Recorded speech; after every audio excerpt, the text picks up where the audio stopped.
That's right. It is a PED suspension, so a two-game suspension for performance-enhancing drugs. Now, this is related, according to Adam Schefter.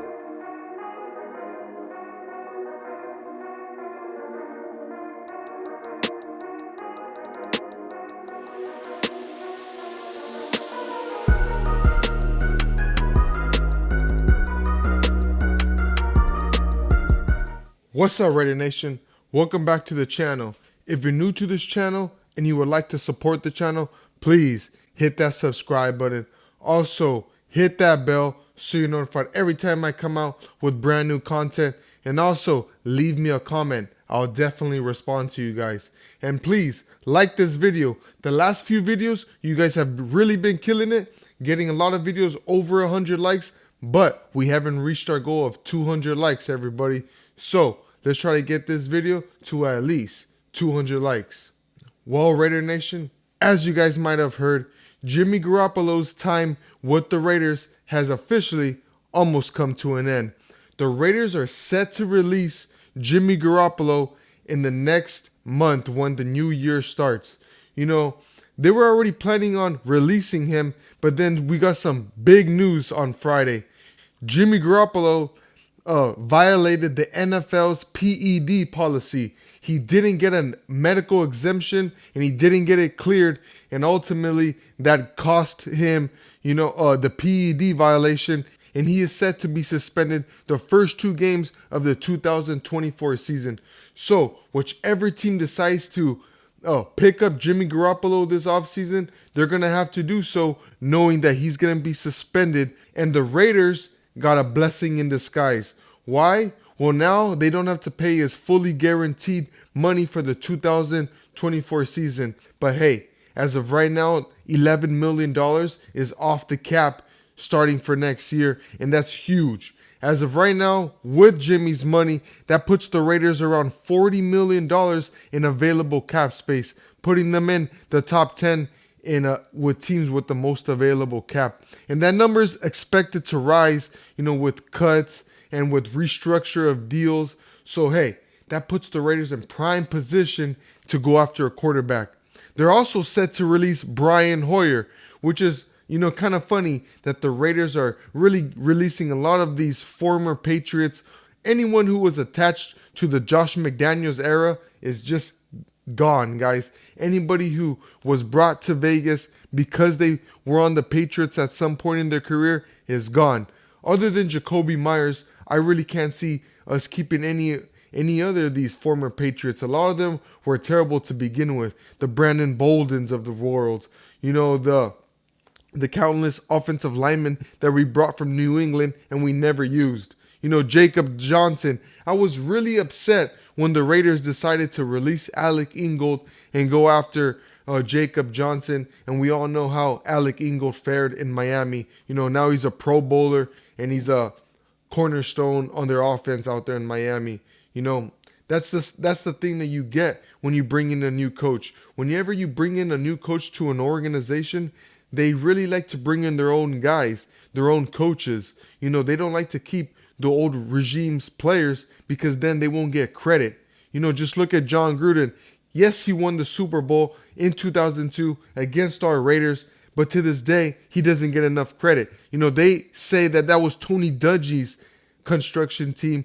They just could never, get over the hump, and that's why ultimately they brought in John Gruden, and the rest is history. But like I said, this really ends a really weird tenure for Jimmy Garoppolo. When we brought in Jimmy, he was supposed to be Derek Carr's replacement. A quarterback that had been in the organization for a decade. Derek Carr owns a lot of records for the Raiders. And for us to just release him last year, not get no compensation for him, bring in an injury-prone quarterback. At the time, he was the third most winningest quarterback in all of NFL history with at least, I think, 20 to 30 starts. He had the third best winning percentage of all quarterbacks that met that requirement. And, I was really excited when we got Jimmy Garoppolo. I thought if it was one guy that could succeed in Josh McDaniels' system, I would think it would be Jimmy Garoppolo. He took the San Francisco 49ers to the Super Bowl just a few years ago. So you would expect, hey, he would hit the ground running with these Raiders. But it was all downhill from the moment he signed. We had to delay his press conference the first day. He couldn't pass his physical, so they had to reconstruct his contract, and he was just never right with us. He always had happy feet in the pocket. He was quick to throw the ball away. He had no pocket awareness, and the guy just couldn't throw the ball deep, and defenses didn't respect that. And that's why they stacked the box, and Josh Jacobs could just never get going when Jimmy Garoppolo was the quarterback. Then we inserted Aiden O'Connell, and what do you know? We all of a sudden had a running game. Why? Because Aiden O'Connell could throw it deep. He could throw it farther than 20 yards, which defenses would have to respect, and they couldn't stack the box, giving Josh Jacobs plenty of running lanes. So, in the end, I'm so happy that this happened. It was a blessing in disguise. Jimmy Garoppolo was set to be released regardless, but now they get to keep that money. They don't have to pay Jimmy Garoppolo. It's said that he's not going to dispute this, so that's huge. He's going to accept his consequences and take it like a man. And like I said, this ends a really weird tenure. This technically was never supposed to happen. How did we go from Derek Carr for 10 years? Then, he gets benched the last 2 games, not allowed in the building. Then we released him. There were even reports coming out that when the Raiders couldn't land Tom Brady, that was their ultimate first decision. They wanted to go with Tom Brady this offseason. And when he announced his retirement, there were reports coming out that Josh McDaniels and Dave Ziegler were trying to get Derek Carr back in the building. But Derek Carr's pride said, hell no, you guys didn't want me, I'm not going back. And now, wouldn't that be a funny story to report on? For the Raiders to release Derek Carr and only for us to ask him to come back. That's a funny story in itself. This whole Josh McDaniels, Jimmy Garoppolo experiment, quite honestly, was never supposed to happen. The Raiders were never really supposed to get Jimmy Garoppolo. In my eyes, yes, I knew we were supposed to upgrade from Derek Carr, but Jimmy Garoppolo was the last guy I wanted on our team. And go figure, the Raiders were the Raiders, and they go and get Jimmy Garoppolo. And the guy couldn't even stay healthy. He got hurt the second week of the season, and he ended up missing the 3rd game of the year. But like I said, thank God he's off the team. He will be released from the Raiders as of next year, and so will Brian Hoyer, which remains only one quarterback on this roster. Now, there are already reports coming out that the Raiders are really interested in Jaden Daniels. Could the Raiders possibly move up in the draft? Well, hey, as of right now, we need a quarterback.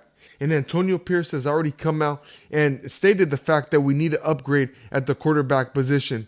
He didn't say if the Raiders were willing to move up in the draft, but he definitely said that there was some talent in the draft and there were some great players in free agency. So one thing is for certain, that we're going to add to this quarterback room. Now, I'm super excited because there's plenty of quarterbacks in this draft that the Raiders can go after. There's plenty of guys not named Caleb Williams, Drake May, or Jaden Daniels that the Raiders could possibly get. I'm just going to throw 2 names out there, Spencer Rattler and J.J. McCarthy. Those 2 guys are dark horse names that could potentially be a fit for the Raiders. J.J. McCarthy is rising on a lot of draft boards, and so is Spencer Rattler. He was the MVP of the Senior Bowl just last week. And he really opened up a lot of eyes. A lot of Raider scouts were there. Could these possibly be one of the Raiders' next quarterback? That remains to be seen. But one thing's for certain, and that's that Jimmy Garoppolo and Brian Hoyer will not be a part of the Raiders moving forward. Now, as for me, I am so happy for that.